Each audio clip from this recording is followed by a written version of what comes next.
Gracias, Jesús. Muy buenas tardes. Gracias a la Asociación Mexicana de Gastroenterología y a PANCO por la invitación para estar con ustedes discutiendo estos temas interesantes sobre la enfermedad inflamatoria intestinal. Hablemos de la eficacia y de la seguridad de los biosimilares de anti-TNF, un tema un poco controversial. Vamos a tratar de aclarar un poco esto. Comenzamos con algunas premisas. Las terapias biológicas son efectivas en enfermedad inflamatoria intestinal, pero su costo es un importante limitante para su uso por tiempo prolongado.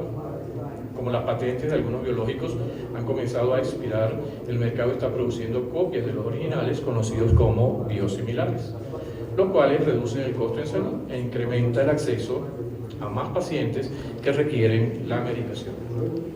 CTP-13 fue el primer biosimilar de infliximab que obtuvo aprobación regulatoria por la Agencia Europea de Medicamentos en el 2013 y por la FDA en el 2016. Actualmente, más de 20 biosimilares de infliximab y adalimumab están en desarrollo y los biosimilares en el mundo son una realidad. ¿Qué son los biosimilares? ¿Qué nos dice la FDA? El producto biológico es muy similar al producto de referencia, salvo en algunas diferencias menores en componentes clínicamente inactivos. No existen diferencias clínicamente significativas entre el producto biológico y el producto de referencia en cuanto a seguridad, pureza y potencia. ¿Qué nos dice la Organización Mundial de la Salud? Son productos bioterapéuticos similares en términos de calidad, seguridad y eficacia a un producto de referencia autorizado previamente. En conclusión, son altamente similares al producto biológico de referencia en función de los datos presentados sobre su calidad, seguridad y eficacia. La Organización Europea de Cronicolitis, que había estado un tanto sin pronunciamiento definitivo, lo hace en febrero de este año cuando publican sus declaraciones en relación a este tema de los biosimilares. Y nos dicen, entre sus declaraciones, la biosimilaridad está caracterizada más por ensayos in vitro que por estudios clínicos.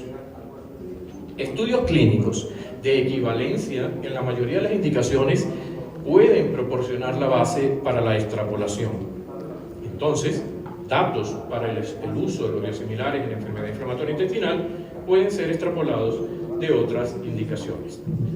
Cuando el producto biosimilar es registrado en la Unión Europea, este está considerado tan eficaz como el producto de referencia cuando es usado de acuerdo con la información proporcionada en el resumen de las características del producto. Otras declaraciones de la ECO. La demostración de seguridad de los biosimilares requiere largos estudios observacionales con seguimiento a largo plazo de estos pacientes. Esto debería ser suplementado por un registro de todos los involucrados, manufacturadores, profesionales de la salud y algo importante a quienes también debemos incorporar, las asociaciones de pacientes. Eventos adversos y pérdida de respuesta debida a inmunogenicidad a una droga biológica no se pueden esperar sean superados con el biosimilar de la misma molécula. Como para todos los biológicos, y esto es un punto bien importante, la biodisponibilidad debería ser basada sobre un robusto sistema de farmacovigilancia, y esta farmacovigilancia la vamos a hacer nosotros los médicos, con el paciente por supuesto, y debemos estar muy pendientes de todo lo que está ocurriendo cuando administramos cualquier medicación, no solamente los biosimilares, y estar atentos a qué está pasando y cualquier alteración, actuar y reportarla inmediatamente. Ok, tenemos entonces que la FDA lo aprueba, la Organización Europea lo aprueba, la Organización Mundial de la Salud lo define con su biosimilaridad de acuerdo a como lo describimos.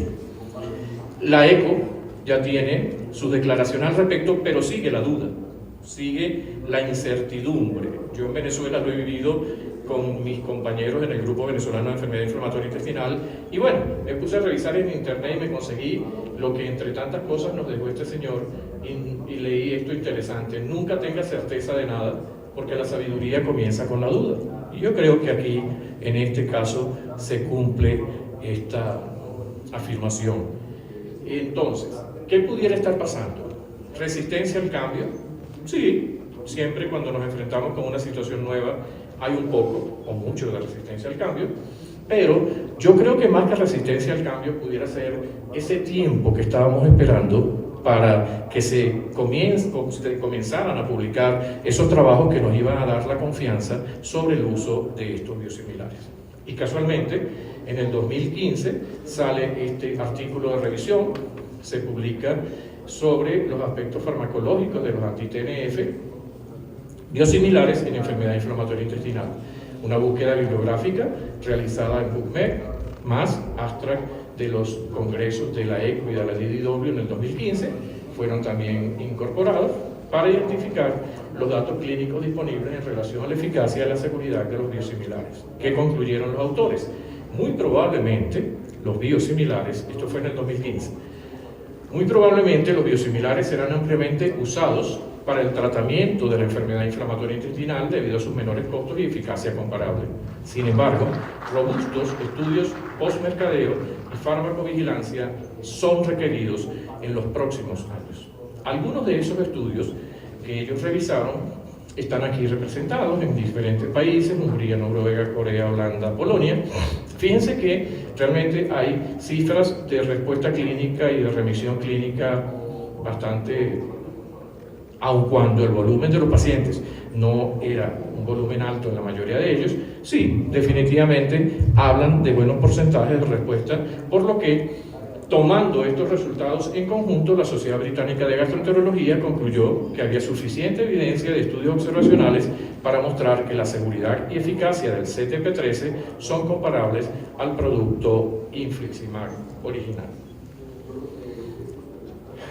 En el 2016, Peter Lakatos y su equipo presentan este artículo original, preferencias de tratamiento del original versus el biosimilar en enfermedad de Crohn. En una reunión de la Sociedad de Gastroenterología de Hungría en mayo del 2014, se aplicaron 200 encuestas a gastroenterólogos expertos que evaluaban enfermedad inflamatoria intestinal. La conclusión de ellos: para los gastroenterólogos, el suministro continuo del medicamento, debido a su menor costo, pudiera ser el mayor beneficio de los biosimilares. Cuando hablamos de biosimilaridad, cuando hablamos de estos productos, tenemos que recordar y que poner claro el concepto del cambio o el switching, el switcheo en estos casos. Y ahí vemos cómo se está haciendo de un original a un biosimilar, pero también a futuro pudiera presentarse la situación de hacerlo del biosimilar al original, que sería el reverso, o el cambio cruzado de biosimilar a biosimilar, pero en este punto último no hay ninguna evidencia. En Venezuela les comento que, dada la situación que ustedes conocen, crítica, grave, hemos implementado también una nueva denominación, que es el switcheo obligatorio, porque teníamos varios biológicos y en este momento solamente tenemos un biosimilar con el que hemos trabajado, y bueno, Dios es grande y nos está dando hasta ahora buenos resultados. Este trabajo, publicado en el 2016, evolución clínica siguiendo al cambio de Remicade al biosimilar CTP-13 en enfermedad inflamatoria intestinal en pacientes, es un estudio de corte observacional prospectivo. Evaluaron 83 pacientes, 53 con enfermedad de Crohn, 24 con colitis ulcerosa. Evaluaron haciendo en Crohn el Harvey-Bradshaw, en colitis ulcerosa el índice de actividad de la colitis ulcerosa. Además midieron proteína C reactiva, calprotectina fecal, anticuerpos de los medicamentos y documentaron los efectos colaterales que se podían presentar. ¿Cuál es la conclusión de estos autores? Cambiar de Remicade a biosimilar no tiene un impacto significante a corto plazo en la evolución clínica. Estos resultados sugieren que el cambio del original al biosimilar es posible. Este trabajo, realizado en Noruega, con 78 pacientes, 45 con enfermedad de Crohn, 32 con colitis ulcerosa, En relación a la eficacia, la remisión a la semana 14, el Harvey Bradshaw fue también utilizado. También utilizaron escala de Mayo, proteína C reactiva, calprotectina fecal, y los efectos adversos hasta la semana 14 fueron recogidos. Entre los resultados, la remisión en la semana 14 en enfermedad de Crohn un 79%, en colitis ulcerosa un 56%. Ahí observaron también la disminución de la calprotectina fecal y de la proteína C reactiva. En relación a los efectos colaterales, la lista que ustedes ven acá, más o menos parecidos a los que se presentan con los originales. Concluye este estudio que el CTP-13 es eficaz y bien tolerado en pacientes con enfermedad de Crohn y colitis ulcerosa. Este es uno de los trabajos que tiene más volumen de pacientes, el NORSWIX. Fue hecho en Noruega, financiado por el gobierno noruego. Entre octubre del 2014 y julio del 2015, 408 pacientes fueron randomizados, 202 en infliximab original, 206 al grupo CTP-3. 32% tenían enfermedad de Crohn, 19% colitis ulcerosa, condilitis anquilosante 19%, artritis 16%, artritis psoriática 6% y placas crónicas de psoriasis un 7%. El empeoramiento de la enfermedad ocurrió en un 26% en el grupo de infliximab, comparado con un 30% en el grupo CTP-3. La frecuencia entonces de los efectos adversos fue similar entre los dos grupos, eventos serios 10% en el grupo original y 9% en el grupo CTP-3. Eventos que llevaron a la discontinuación de la medicación 4% y 3% respectivamente. En conclusión, este estudio, NORSWIX, demostró que el cambio de infliximab original a CTP-13 no fue inferior a continuar tratamiento con infliximab original. Este es uno de los últimos estudios realizados en Italia con 547 pacientes, 311 naïf, 139 habían recibido tratamiento previo con anti-TNF, 97 fueron cambiados de original a CTP-13 durante el periodo abril 15-mayo 2016.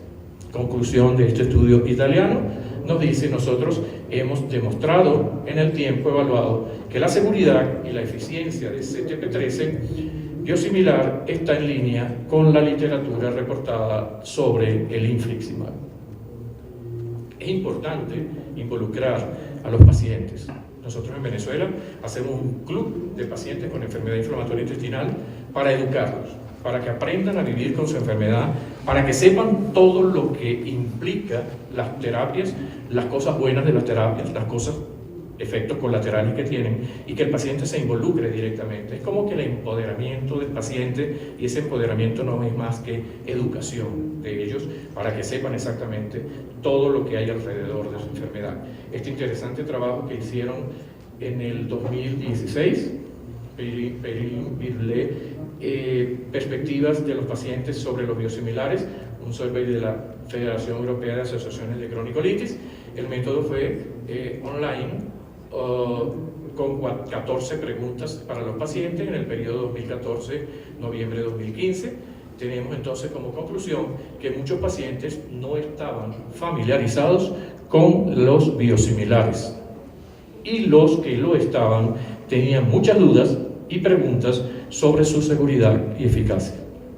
Los pacientes desean ser informados e involucrados en la toma de las decisiones. Tenemos que hacerlo. Termino entonces con insistir en el concepto de farmacovigilancia. ¿Qué es esto?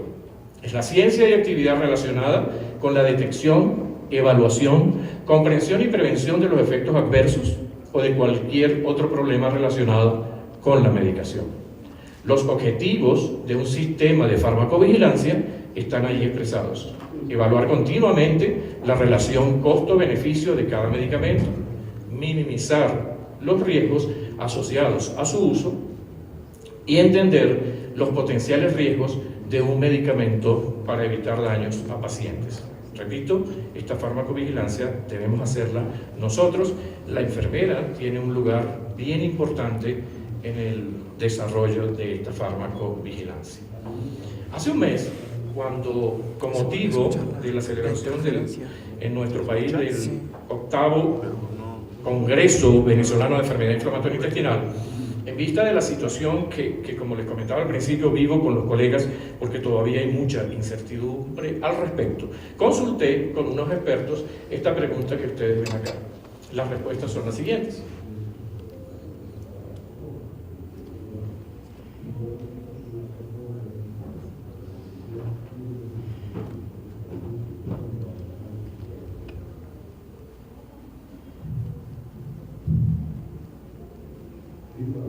Muchísimas gracias por su atención.